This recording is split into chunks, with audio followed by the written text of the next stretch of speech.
नाचे के बहुत शौक बा। तन दो आई कागजवा दो कागजवा। इ देख डिग्री हो गई है गुडुआ के, डिग्री हो गई। बहुत कमर हिलता ना। ठुस अब नागिन धुन बजाओ। नाच नागिन धुन बजाओ। नाच नागिन डांस कर। नाच कर नाच बिना साउंड के नाच। नाच नागिन डांस। नाच नाच। ई का कर रहल बड़ा बाबू तू? अरे परम चपड़ा बनल बड़ा, परम चपड़ा, परम चपड़ा। चल आई देख ल कोर्ट का डिसीजन। सब लोग साथ छोड़ दी हमार। ए बुढ़ियो आई देखा कोर्ट का डिसीजन। तहार डबल चश्मा बनवा रुका। ए मुखिया जी आई देखा कोर्ट का डिग्री है। आ तहार जन्म कुंडली हई देखा। देख ल कारे ठकरा रे। सब हरिया ना दे सब हरी। ए राम प्रसाद जी बाहर निकला। ए फालतू का नाम हो तोहर हो? जीतला के बाद भूल गए बनी। का नाम हो? कमीना। कमीना कमीना। लड्डू क्या हो सबके? क्या हो तनी हिकरा के दे रखिए। ए राम प्रसाद बियाह तू अब एगो ना 25 को कर। कोनो फर्क पड़े के नहीं है गुडुआ के। 25 को कर। लेकिन कोर्ट कहले बा कि अगर तेरा बियाह से हमरा प्रॉब्लम भई त कार्रवाई तोहरो पे होई।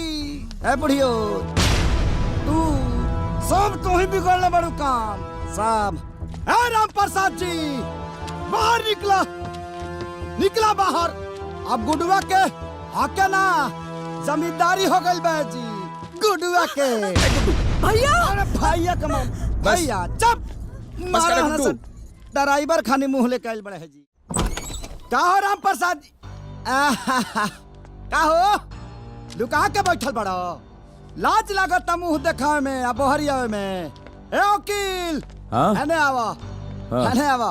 आई देख ला राम प्रसाद जी तारा छाती पे जीत के डिग्री लेके आइल बनी कोर्ट से। तनी एगो वीडियो बनाओ वकील। आई लिखी हो कि बेटा से हार के बाप शर्मसार टाइटल यह डाली हो। अब समझ में आई। उठा हो अब जमीन जायदाद पर गुडुआ के हक है। उठा उठा। ए राम प्रसाद जी ए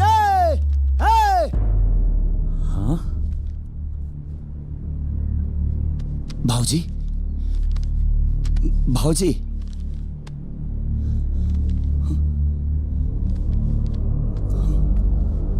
भाऊजी गुड्डू बाबू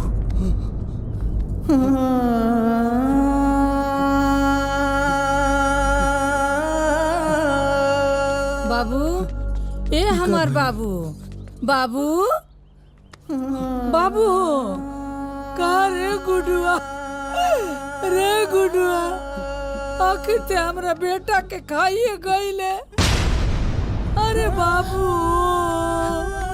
हम न जानत रही कि बड़ होके इतना नालायक बेटा निकलवा, न तो तार नार की जगह तार गला काट देती। बाबू बाबू उठा ना। वाह भाई वाह का जमाना आ गया बा। एक ही बाप जे अपना बेटा के जितावे खातिर हमनी के कोर्ट में गवाही देवे खातिर भेजले रहल, और एक ही इदारा एक बेटा जे अपने बाप के मुआ देलस। हे भगवान का जमाना आ गइल बा। तोहरा जैसा नालायक औलाद के देख के बेटा आज हमरा विश्वास हो गई। पंचांग कुंडली ग्रह नक्षत्र अरे ये सब झूठ बा बेटा। तो के अपने जीत पे बहुत घमंड रहला ना गुड्डू। ला आज तो जीत गईला। हमार बाबूजी हार गईले।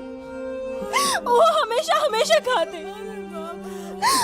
अरे आज ले हम दोनों साथे रहनी है ना तो सिर्फ और सिर्फ बाबूजी की वजह से। काहे कि बाबूजी ही कहले रहन। हमार बेटा अपना जिद और नासमझी के चलते बिल्कुल अकेला पड़ गए हो। ओकरा साथे क्यों नहीं के बेटा? बेटी तू ओकर साथ मत छोड़िया। बाबूजी ओकर साथ मत छोड़िया। लेकिन तोरा साथ निभाओ हमने के बाबूजी हमने के साथ छोड़ के चल गए ले। बाबूजी, ए बाबूजी, ए उठिए ना। ए नाना उठा ना, ए ना, नाना बाबूजी। हमको छोड़ के ना जाए, बाबूजी। उठा ना। गुड्डू, बाबूजी, ए बाबूजी, ए बाबूजी, ए गुड्डू, ए बाबूजी, ए गुड्डुआ, अरे तोरा के सुधारे खातिर नहीं सब नौटंकी कैले रहनी। अरे पगला हम ब्याह करे भी उम्र में, बाल काला करे से क्यों जवान हो जाला रे गुड्डुआ। हाँ? ए बेटा, तोरे लापरवाही से ना हम बहुत परेशान हो गए रहनी। हमके लागल कि तोर भविष्य खराब हो जाई। यही ना थे कुल नौटंकी कहनी हरे बेटा। तो हर माई जब ये दुनिया छोड़ के जात रहनी है ना, तो हमारा से को वचन ले ले रहनी हो कि गुडुआ के बहुत बड़ा डॉक्टर बनैया। बेटा कर्जा लेके हम तोहार एडमिशन मेडिकल कॉलेज में करोनी, लेकिन तू तो बिचोए में छोड़ के चले आला। हमके बहुत गुस्सा लागल जब ते मेडिकल कॉलेज छोड़ के चली आइले हतो। सोचनी कि तोरे माई का कहा जवाब दे। इना ते डरवावे खातिर झूठ मूठ के बियाह का नाटक कहनी। अरे पागल, बचपन में जब तक छोड़ कर रहले नु और कोनो बात ना मानत रहले आना तो हम भूत का और शेर के भालू के बहाना बनाया नौटंकी करी ते भाग के आके हमरा गोते बैठ जात रहले हो। हमरा इना पता रहल रे बेटा कि तब बहुत बड़ा हो गई ले। गुडुआ बहुत बड़ा हो गई, अब ना डराला, अब ना डराला। तो कोर्ट तक पहुंच गए बेटा।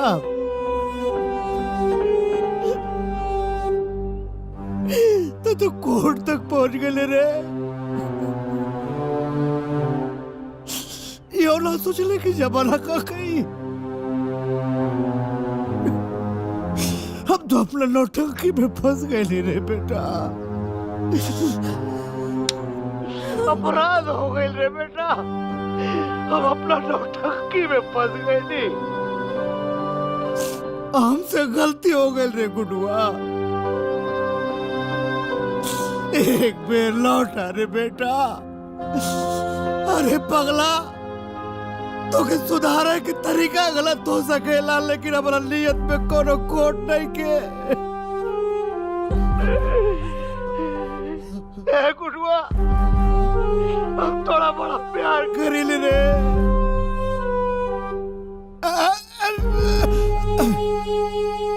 गुडुआ, ए गुड्डू, ए बाबू बहुत घबराहट हो रहल बा। बाबूजी, ए हमरा छाती में बहुत दर्द हो रहा बा रे गुडुआ। ए बेटा आजा रे।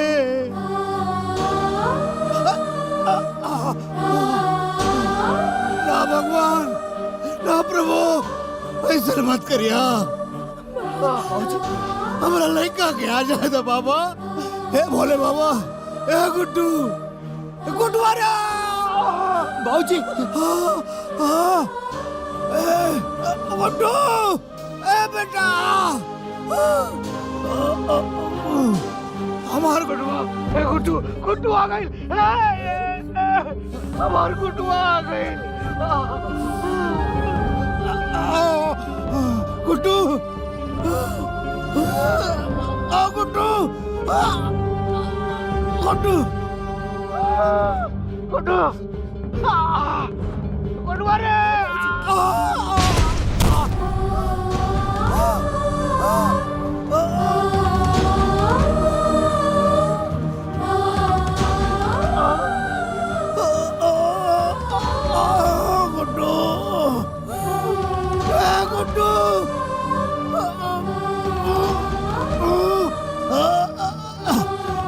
गुड्डू, ए गुड्डू, गुड्डू।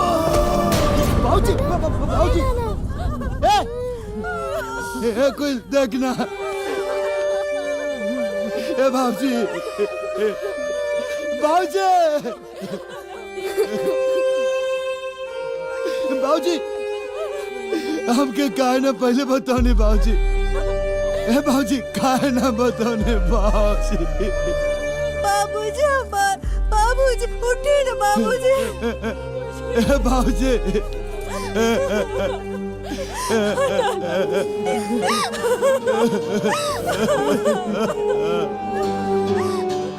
हे मुखिया जी देखिए ना। बेटा धीरज रखा, बेटा धीरज रखा, शांत हो जाओ मुखिया जी देखो, शांत हो जाओ बेटा, शांत।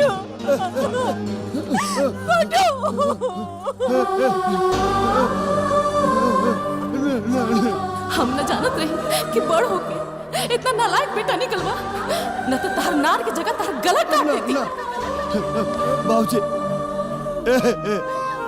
बाबूजी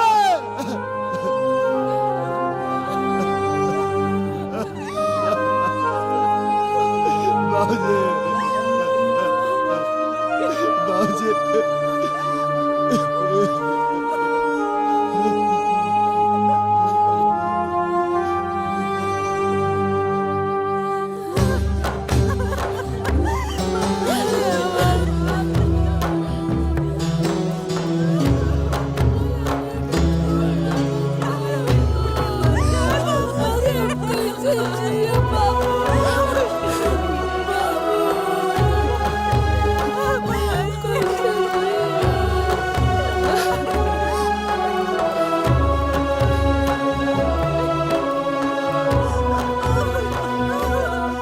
बाबू चलिए, उठिए, चलिए गुड्डू।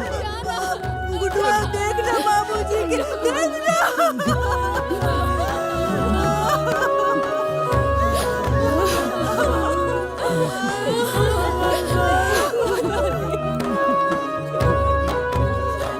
हमें बाबूजी जी के गाय मत लेके जा, हमारे भाजी यही जी रही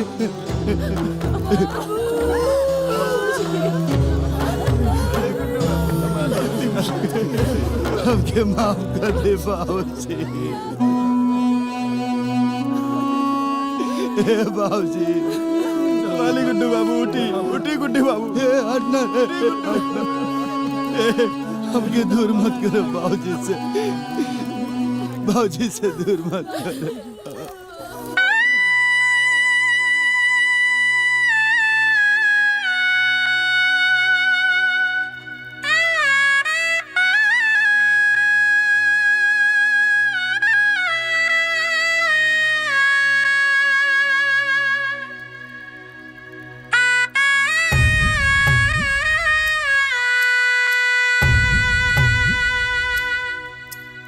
मुंह मोड़े लिहाला तू, साथ छोड़ दिहाला तू, पगला के टुआरा बनवला ए बाबूजी, पगला के टुआरा बनवला ए बाबूजी।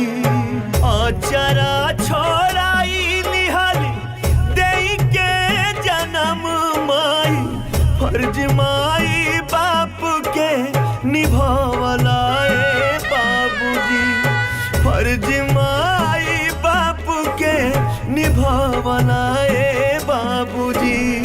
बोले के नूर नाही, चल के सहूर रहन, अंगुरी धराई के चलावला ए बाबूजी, अंगुरी धराई के चलावला ए बाबूजी।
सिर सर से उठल माई बाबूजी के हाथ, आज तब बुझाइल दर्दिया जना। बाबूजी कैसे बाबूजी हमके माफ कर दे बाबूजी।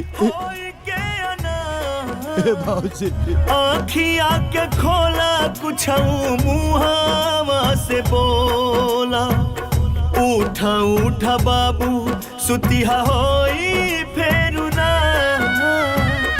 अब कैसे करब हम झगड़ा लड़ैया, के करा से करब अब जिद वाली बात। जवन बाप कंधा पर उठा के हमके ढोवाले, कंधा पर उठाइब कैसे फिर ना सहा। जवन होठवा से हमरे मुहावा के चुमाले, कैसे जारी आगी से ना तन को बुझा।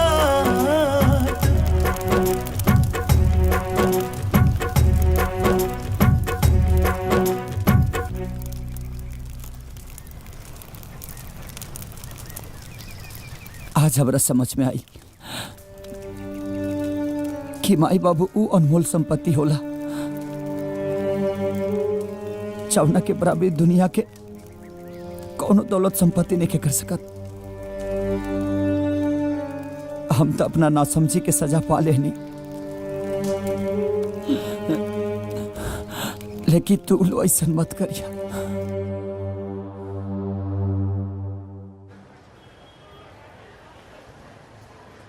गुड्डू जी क्या कहना चाहेंगे? इस हॉस्पिटल को बनाने के पीछे आपका उद्देश्य क्या है? मेरे पापा का सपना था कि मैं डॉक्टर बनूं और अस्पताल बनाऊं, लेकिन मैं भागा। पापा के जीते जी मैं कुछ नहीं कर पाया। मैं उनको समझा ही नहीं कि मेरे पापा मेरे से कितना प्यार करते हैं, लेकिन उनके जाने के बाद मुझे समझ में आया कि यह सपना मुझे पूरा करना चाहिए और इसमें मेरी पत्नी का बहुत बड़ा योगदान है। इसलिए मैं पूरी दुनिया से यही कहना चाहता हूं ताकि हर वो बेटा जीते जी अपने माँ बाप को समझ ले, क्योंकि हमारे माँ बाप की खुशी उनके खुद के लिए नहीं होती, वो हमारे लिए होती है। तो बस यही कहूंगा कि जीते जी अपने माँ बाप को प्यार और दुलार दे दो, ताकि मरने के बाद इस गुड्डू की तरह आपको भी अफसोस ना हो। जय हिंद।